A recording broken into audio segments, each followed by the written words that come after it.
Believe it or not, folks, the state of Georgia, a judge in Georgia, has actually found the voter fraud that Republicans have been whining about for several years. They found it. 9 instances of voter fraud from one single Republican official.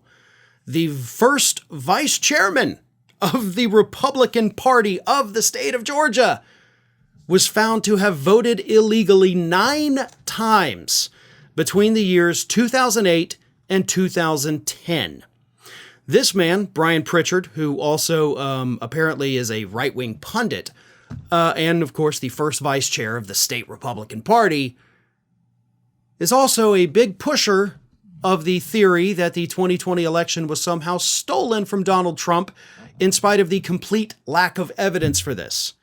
So this guy has been pushing the bogus conspiracy theory that there was so much fraud in 2020 that it cost Donald Trump the election illegally. Meanwhile, this is the guy who for several years in 9 different elections voted illegally. So here's what happened. Back in 1996, I believe it was, this guy, Brian Pritchard, was convicted of felony forgery in the state of Pennsylvania. So, short time after that, he moves down to Georgia. He's still on probation, and that's when he voted 9 times. And the judge says, because the Georgia law says if you have not completed your sentence, which includes probation, it's illegal for you to vote. The judge says you voted illegally 9 times. I'm going to fine you a pathetic $5,000, and you will get a public reprimand for this, as if that does anything at all. But the judge added something else which makes her punishment for Mr. Pritchard even more pathetic. Now, Pritchard had gone to court arguing that, hey, I thought my probation was over, so I was voting, right? I didn't know I was doing anything illegal. I thought it was over. And the judge in the ruling actually said, you did not think it was over because you had been to court multiple times having your probation extended.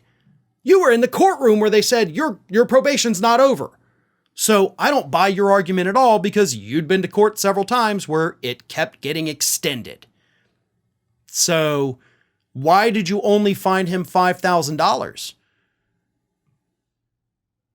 That's pathetic. Like, that's ridiculous. I have no doubt in my mind, especially based on what we've seen down here in Florida for the exact same thing, except not 9 times, usually just 1 time. If he'd been a black man, you'd have thrown his ass in prison. 100%. Let's be honest. He'd be in jail for the next 5 to 10 years. Maybe 1 year for every time he voted illegally. But that's not what you're going to do. He's a powerful Republican in the state of Georgia. He's going to pay you $5,000. You're going to publicly shake your fist at him and say, oh, that was so bad. And he's going to go on with his life. This is absolute absurdity. But you know what's even more absurd? As I mentioned, this guy, is the first vice chairman of the Georgia State Republican Party. But he moved to Georgia after he became a convicted felon. So what is it with the Republican Party that attracts these criminals?